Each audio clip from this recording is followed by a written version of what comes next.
जी और उनके साथ हमारे 13 अन्य उनकी पत्नी और 12 अन्य अफसर जिन्होंने अपनी जान गंवाई है, उनके प्रति अपने श्रद्धा सुमन अर्पित करता हूं। और बहुत ही वो जाबाज और वीर हमारे सैनिक थे। और मैं समझता हूं कि टॉप जो हमारे जो क्रीम थी हमारी, वो उस हेलीकॉप्टर में बैठी हुई थी। और उसके अभी कारण पता लगाए जा रहे हैं क्यों हुआ है, लेकिन ये बहुत ही दुर्भाग्यपूर्ण है कि इस प्रकार की घटना हुई है। और हमें उम्मीद है कि सरकार जल्दी ही इसकी उच्च स्तरीय जो जांच करके, और क्योंकि ब्लैक बॉक्स उनको मिल गया है तो पता लग जाएगा क्या कारण था। दूसरा, मुझे बड़ा इस बात से ऐतराज़ है कि जननायक जनता पार्टी ने झज्जर में उसी दिन रैली करी और ढोल नगाड़े बजाए वहाँ। तो इतनी भी संवेदना नहीं है उनमें कि कम से कम जो है कि भाई देश के वीर सैनिकों ने देश के लिए अपनी शहादत दी है, तो कम से कम इतना तो उन्हें गरिमा रखनी चाहिए थी कि वो पोस्टपोन कर देते। तो उसकी भी मैं कड़ी आलोचना करता हूँ। और अगर हम लोग कर देते इस प्रकार की बात तो ये हमें गद्दार बोलते, न जाने क्या क्या संज्ञान देते। मैं इस प्रकार के शब्द तो इस्तेमाल नहीं करूँगा किसी के बारे में, लेकिन मैं कहना चाहता हूँ कि जो भी उन्होंने किया वो अच्छा नहीं किया। एक जो है हमारे शहर के ही राकेश भार्गव, बबीता भार्गव, रंजना भार्गव सड़क हादसे में उनकी मौत हुई है। उनके प्रति भी अपनी संवेदना प्रकट करता हूँ। आज हमारी कार्यकर्ताओं की मीटिंग थी, उसमें हमने 2 मिनट का हमने उनके दोनों के लिए, सीडीएस के लिए और जो अफसर हैं और जो 3 हमारे शहर के जो एक मुख्य दुर्घटना में जिनकी मौत है, उनके प्रति हमने 2 मिनट का मौन रखा। और एक हमने जो आज मीटिंग बुलाई थी और जिसके लिए हमने आपकी कल 12 दिसंबर को कल जयपुर में रैली है, तो उसमें हमारे यहाँ से जो मेन जो हमारे कार्यकर्ता हैं, जो ऑफिस बेयरर्स हैं, उनको हमने हिदायत दी है कि वो सब जाएंगे। चाहे हमारी महिला जिला अध्यक्ष हो, सेवा दल के लोग हों, यूथ कांग्रेस के लोग हों, सबकी ड्यूटियाँ लगाई हैं कि वो कल उसमें हिस्सा लें। और मैंने हमारे काफ़ी लोग गुड़गांव से भी जा रहे हैं, काफ़ी लोग मेरे मेवात से भी जा रहे हैं जो हमारे समर्थक हैं। तो हमारे दक्षिणी जो हरियाणा है वहाँ से काफ़ी लोग जो है इस रैली में जाएंगे। इस रैली का उद्देश्य है एक तो महंगाई हटाओ, क्योंकि आज अगर आप देख रहे हैं कि अगर कोई भी व्यक्ति अगर आज मकान बनाना चाहे 2014 के रेट आप देख लीजिए, आप तुलना कर लीजिए कि रोडी के भाव उस टाइम क्या थे, आज रोडी के भाव क्या हैं। सीमेंट के भाव हमारे समय में 100 रुपये कट्टा मिलता था, आजकल जो है कम से कम 300 रुपये से ऊपर सीमेंट का कट्टा हो गया। ज़्यादा हो गया, 400 का है, 380 हैं, 338, वही मैं कह रहा हूँ, 338 का है, 80 है, यानी कि 3 गुना सीमेंट का रेट। आपका सरिये का रेट देख लीजिए आप, ये इसको ये है 70 का रेट है। हाँ, तो कहने का मकसद ये है कि हर चीज़ जो, अगर कोई एक छोटी सा मकान भी बनाना चाहे 1-1.5 कमरे का, तो 3 गुना उसकी कीमत बढ़ गई है। यानी कि आदमी अपना रोटी, कपड़ा और मकान, 3 चीज़ जरूरत होती हैं एक व्यक्ति को। रोटी महंगी होगी, तेल महंगा हो गया, गैस का सिलेंडर महंगा हो गया। जो हमारी गृहिणी है गैस के सिलेंडर से ही खाना बनाती हैं, गैस का सिलेंडर का रेट कितना ज़्यादा हो गया, 920। आपका तेल इसका सरसों का अभी तो 190 हो गया, नहीं 215 तक पहुंच गया था।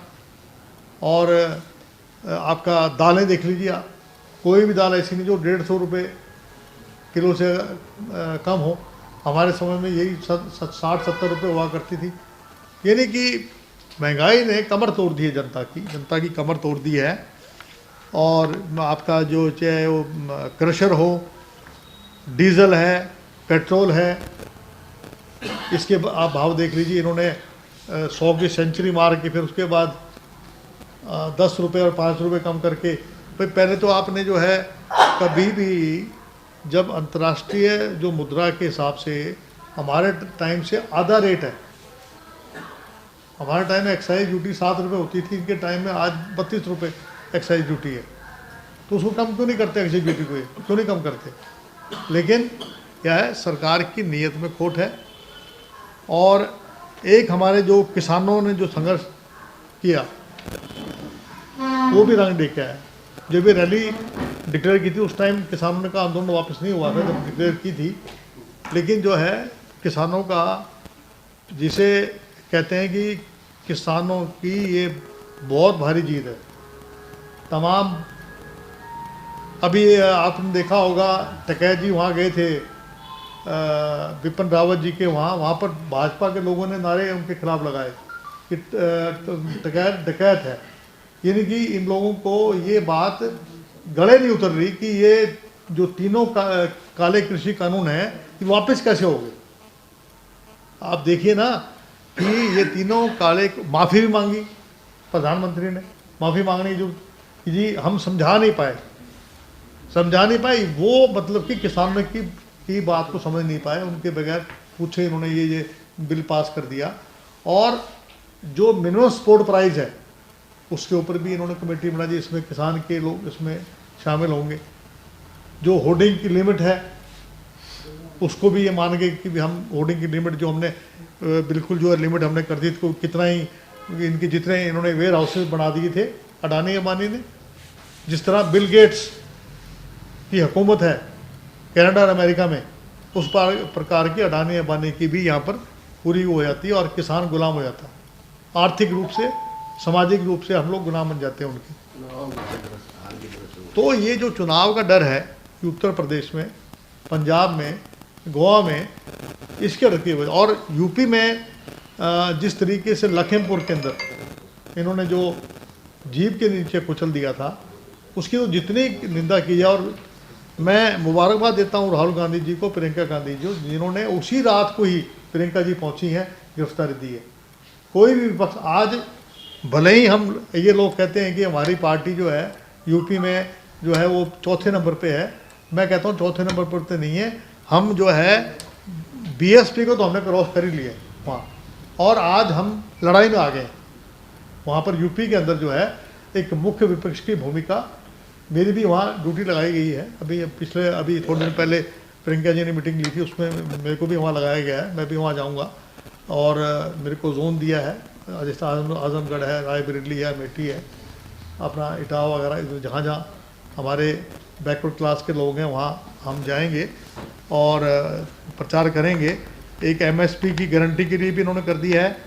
देखिए इसका फ़ायदा ये होगा कि जिन प्रदेशों में हमने कार्यकर्ताओं की मीटिंग बुलाई थी, एक तो 12 दिसंबर को महंगाई को लेकर, जिस प्रकार से खाने पीने की चीज़ें हैं, आपका तेल है, दाल हैं, आपकी गैस का सिलेंडर का दाम है, उसकी जिस तरीके से महंगाई कमर तोड़ हो रही है।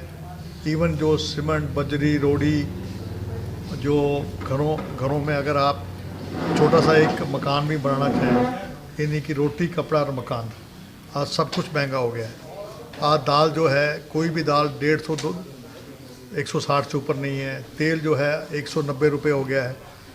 इसको लेकर, महंगाई हटाओ को लेकर, और किसानों के लिए भी एक रैली का मकसद था, लेकिन वो किसान आंदोलन वापस होने के बाद तो उनके लिए जिन्होंने शहादत दी है उनके लिए भी जो है रैली, उनको बधाई देने के लिए भी रैली जयपुर में की जा रही है। तो उसमें आज हमने अपने कार्यकर्ताओं को आह्वान किया था कि वो पहुँचे वहाँ। और दूसरा मुझे बड़ा ताजुब है कि विपिन रावत जी जो हमारे commander in chief commander of defence forces थे, वो जो हैं कंबाइंड डिफेंस सर्विसेज के जो हमारे जनरल थे बिपिन रावत जी, उनके बारे में मैं कहना चाहूँगा कि उनको भी मैं अपनी श्रद्धांजलि अर्पित करता हूँ। और साथ साथ 3 हमारे व्यक्ति यहाँ पर जिनकी मौत हुई है, जो भार्गव्स हैं, उनके प्रति भी अपनी संवेदना प्रकट करता हूँ। लेकिन झज्जर के अंदर जिस प्रकार से जन नायक जनता पार्टी ने अपना सम्मेलन किया, वहाँ पर जो है अपना दिवस बनाया, स्थापना दिवस, वो बहुत ही दुर्भाग्यपूर्ण है। वहाँ ढोल नगारे खुशियाँ मनाई गई, जबकि देश के महान सपूतों ने हेलीकॉप्टर क्रैश में बिपिन रावत जी ने और उनकी पत्नी ने और 13 अफसर ने अपनी जान दी। तो इसके लिए मैं कड़ी निंदा करता हूँ जन नायक जनता पार्टी का। और भर्ती घोटाला के अंदर जो मुख्यमंत्री कहा करते कि पर्ची और खर्ची नहीं चलेगी, अब तो अटैची चल रही है, तो मुख्यमंत्री को नैतिकता के आधार पर इस्तीफा देना चाहिए। और दूसरा HPSC और सर्विस सिलेक्शन कमीशन है, इनको भंग करना चाहिए दोनों को, क्योंकि उनसे उनके मेंबरों से आज तक पूछताछ क्यों नहीं की गई। और जिन छात्रों के पास भर्ती घोटाले में जिनके पास ये जिनको इन्होंने कांटेक्ट किया, केवल एक डिप्टी सेक्रेटरी 1.5 करोड़ रुपए अपने दफ्तर में अंदर नहीं ले जा सकता, तो वो भी हमने किया। दूसरा, हम 16 दिसंबर को विजय दिवस मना रहे हैं। हमारी ऑल इंडिया कांग्रेस कमेटी की तरफ से भी पूरे देश भर में ये बना रही है, पूरा देश भी विजय दिवस मना रहा है। 1971 में जो इंदिरा जी ने और सैम मानेकशॉ के नेतृत्व में जो सेना ने पाकिस्तान के 2 टुकड़े कर दिए थे और 1 लाख सैनिकों को बंदी बनाया था, उसको लेकर असली जो विजय दिवस है वो हम जो लोग हैं रेवाड़ी में जो रचांगला पार्क है 11 बजे हम मना रहे हैं। उसके लिए भी हमने आज वर्कर मीटिंग बुलाई थी। और एक 24 दिसंबर को OBC का एक सम्मेलन हो रहा है टार कटोरा स्टेडियम में, जिसमें क्रीमी लेयर जो है 8 लाख से घटाकर 6 लाख रुपए पर एनएम कर दिया, जो कि ये गलत है। और हम चाहते हैं जब सेंटर में 8 लाख है तो यहाँ 6 लाख हरियाणा सरकार ने क्यों कर दिया। दूसरा, जो BPL के बारे में जो लताड़ लगाई है सुप्रीम कोर्ट ने कि जो जिनके पास स्कूटर है या जिसके पास टेलीविज़न है या जिसके पास गैस का सिलेंडर है, उसको जो है आप उसमें नहीं लेंगे।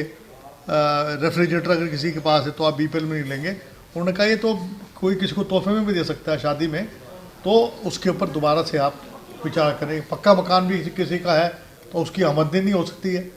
तो ये जो उनका क्राइटेरिया है उसके ऊपर लताड़ लगाई है हरियाणा सरकार को। तो हमें उम्मीद है कि BPL के ऊपर दोबारा से सर्वे होगा।